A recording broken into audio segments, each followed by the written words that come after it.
Com maior satisfação que concedemos a palavra ao professor Bruno Takahashi, que discorrerá sobre o tema conciliação na Justiça Federal. Bom, boa noite a todos.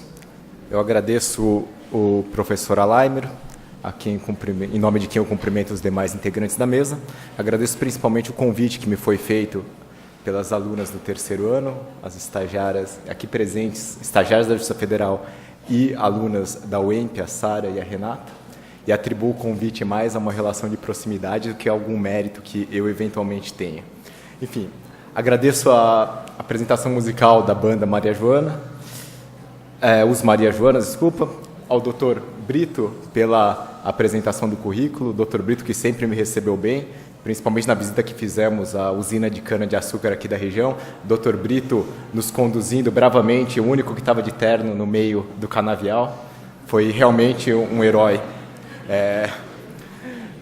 Cumprimento a acadêmica Gabriela, que já adiantou boa parte do que eu tinha para falar, porque já definiu o que é conciliação e já definiu a vantagem, esse movimento que a Justiça como um todo, e dentro disso a Justiça Federal também, vem passando, que é o movimento pela conciliação encabeçado pelo CNJ e que resultou, no final do ano passado, inclusive na edição de uma resolução, a Resolução 125, que é aquela que vai falar que a conciliação deve ser colocada como uma política mais permanente do Judiciário e que fala que a conciliação, para obrigar os juízes a fazerem conciliação mesmo, vai valer como critério para promoção por merecimento e também que deve-se zelar pela formação de conciliadores, inclusive criando um programa para formação desses conciliadores.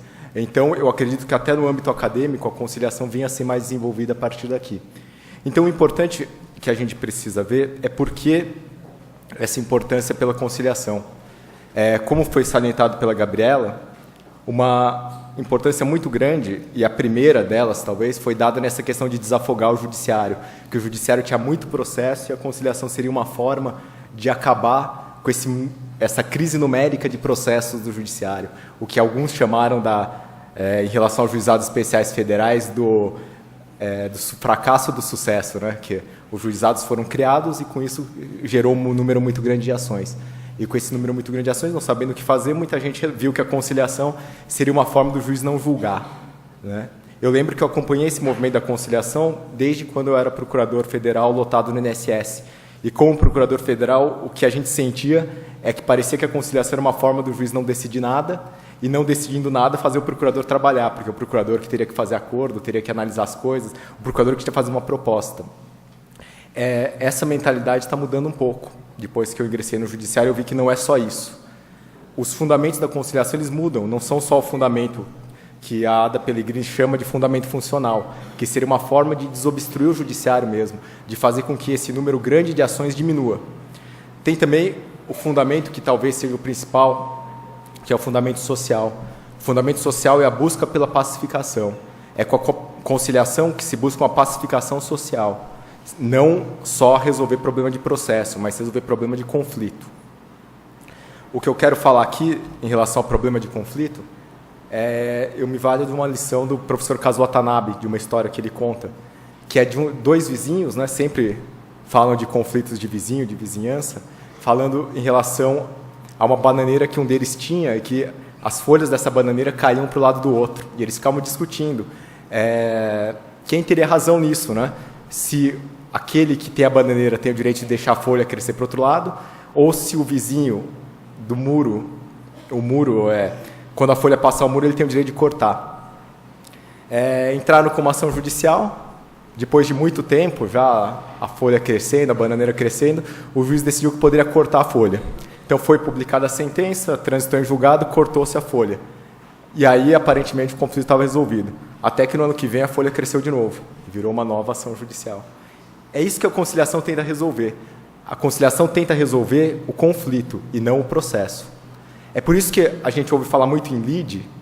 Existem duas lides que a conciliação gosta de trabalhar. Uma coisa é a lide que está no processo, é o conflito, a pretensão resistida colocada em juízo, naquela definição clássica. Outra coisa é a lide sociológica, é o que está fora do processo. O processo é um ponto, a realidade é o resto. A conciliação veio valorizar a solução do conflito como um todo, não só nesse ponto.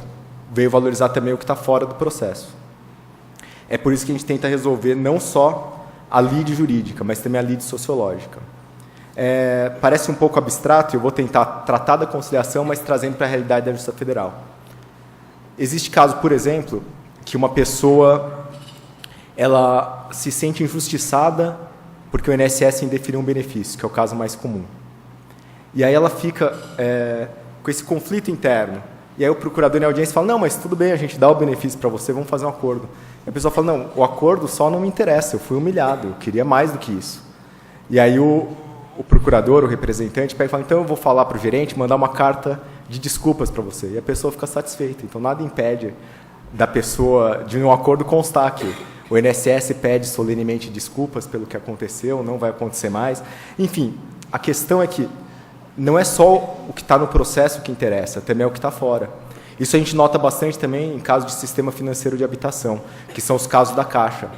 Às vezes a pessoa, e essa é a regra, não deixou de pagar o financiamento da casa própria porque ela quis deixar de pagar. Muitas vezes, e essa é quase a regra, por causa dos planos econômicos do passado, talvez aqui eu tenha sido sendo muito específico, mas para vocês terem uma ideia, com a inflação do passado e com a adoção de um critério específico, que era a tabela price, enfim, gerava uma correção monetária muito alta, uns valores muito altos para pagar, e com isso muitas pessoas não conseguiam pagar. Elas conseguiam pagar a primeira prestação e as seguintes não conseguiam. Muitas vezes era um erro de cálculo também, né? Igual hoje acontece com os carros. A pessoa vê que pode pagar a primeira prestação, mas não vê que tem que pagar a gasolina, não vê que tem que pagar o resto e acaba deixando depois, e a dívida vai crescendo e não tem o que fazer. São casos assim que mostram que não interessa, e essa questão da Caixa não vai fazer com que a pessoa se contente em quitar a dívida. Ela já teve um sofrimento de anos em que ela viu a Caixa cobrando uma coisa que ela não teve má fé nenhuma em não pagar. Até por isso que na hora da conciliação tem que ser notado, tem que ser verificado qual é a história da pessoa, o que essa pessoa queria, o que ela pôde, o que ela precisa se expressar. Por isso que muitas vezes o conciliador, numa audiência dessas, ele mais tem que ouvir, é o que as pessoas chamam da escutativa, né? Primeiro você ouve e tenta dali trazer a solução para o conflito, e não tenta falar e impor uma regra, né? Essa cultura que mostra como a conciliação pode ser usada como meio de pacificação social. E esse negócio do ouvir cai também no fundamento político, que é o terceiro fundamento que a professorada usa. O funcional, desobstruir tribunais, o social, que seria o meio de pacificação social, resolução do conflito, da lide sociológica, e, por fim, o fundamento político, que seria essa abertura de diálogo para as partes. A conciliação ela funciona como um grande campo de negociação e de voz para as partes. As partes elas vão poder falar, vão poder expressar seus sentimentos, vão poder ter voz dentro do judiciário. Então, a gente perde um pouco essa visão de que no judiciário as partes ficam quietas e o juiz decide. A conciliação permite que cada um fale e o juiz ele compete coordenar, ouvir e tentar harmonizar os interesses. E com isso o judiciário começa a perceber que a decisão dele não é a melhor, que ele também, muitas vezes, não adianta só decidir. Ele, às vezes, ele tem que conciliar. Tem um caso que um juiz uma vez falou que as partes não estavam transigindo, não estavam entrando em um acordo, aí ele pegou e falou para o advogado, olha, se o senhor não aceitar a conciliação, eu vou julgar. Aí fica parecendo assim, bom, eu pensaria, se eu fosse advogado, né? Bom, então a sua decisão, a decisão de Vossa Excelência deve ser muito ruim, né? Porque eu tenho que conciliar para o senhor não julgar. Mas não é bem essa a questão. A questão é, nós devemos perceber, e o judiciário deve começar a perceber, que a decisão judicial, que os teóricos acabam chamando de decisão adjudicada, aquela decisão imposta, muitas vezes não é a melhor saída. Muitas vezes a melhor saída é negociar, é conciliar. Com a conciliação a gente consegue abrir a voz, abrir o espaço para as partes falarem. Num tempo de hoje que a gente vê que as pessoas têm cada vez mais individualidades, e a gente, num tempo de tolerância, está se acostumando cada vez mais, e a gente deve se acostumar a esses novos tempos, de tolerar a diferença, tolerar o outro. E por isso que tem aquelas questões de alteridade, do direito de reconhecimento do outro, da liberdade de expressão, liberdade de opção religiosa, sexual, como eu vi que inclusive vai ser objeto de palestra e de discussão nos dias posteriores. Esse monte de vozes seria a polifonia, né? Um monte de vozes reunidas. E é mais ou menos acabar com a cultura do judiciário de achar que só existe uma resposta correta para um caso tipo. Na verdade, existem várias respostas a depender da situação. Como foi dito, uma coisa, quando eu fiz a faculdade de letras também, a gente passava, às vezes, 2 horas discutindo um poema, e cada um dava a sua interpretação do que queria. E o que me incomodava um pouco naquela época é que, ao final, o professor falava, não, pode ser isso, mas pode ser isso também. E, no fim, não chegava a solução nenhuma e a gente ficava aquele tempo todo discutindo. O judiciário, o direito, muitas vezes está acostumado a ser mais dogmático. Dogmático no sentido de falar que uma coisa é certa e a outra é errada. É justamente isso que a gente tem que mudar um pouco, e mudar um pouco a conciliação tenta mudar, que é a abertura para o diálogo e admitir que a parte que pede, admitir que às vezes ela não está certa em tudo, que ela pode ceder em alguma coisa, e a parte que é requerida, não defender tanto aquilo que está impugnado, mas reconhecer que às vezes o outro está certo também. E que, dialogando, os dois podem chegar a um acordo. E esse acordo vai ser melhor para os dois, porque ninguém está perdendo, todo mundo está tendo uma solução que concordou. É por isso que costumam falar que a conciliação é a política do ganha-ganha, e não do perde-ganha ou do perde-perde. Porque, na verdade, uma decisão, ela pode, muitas vezes, é boa para um e ruim para outra, mas às vezes pode ser ruim para os dois. Por exemplo, se, em vez de se dar uma coisa para outra, se decide repartir a coisa no meio, na decisão salomônica, talvez nenhum dos dois fique satisfeito, porque o interessante era ter o todo em relação a isso. A questão é que eu acabo falando aqui de muitas coisas gerais, e aí vem a pergunta, mas e na Justiça Federal? O que a Justiça Federal tem a ver com isso? Porque a Justiça Federal, tradicionalmente, como bem lembrou a Gabriela, ela está ligada a processos em que se envolve entes públicos, né? Órgãos públicos. Por isso, inclusive, criada em 66, muita gente associou a volta da Justiça Federal, criada não, recriada, né? Que foi trazida novamente à tona em 66, traz muito a ideia de que ela foi ligada à ditadura, seria uma justiça do governo. Ela seria uma justiça sustentada pelo governo para julgar causas do governo.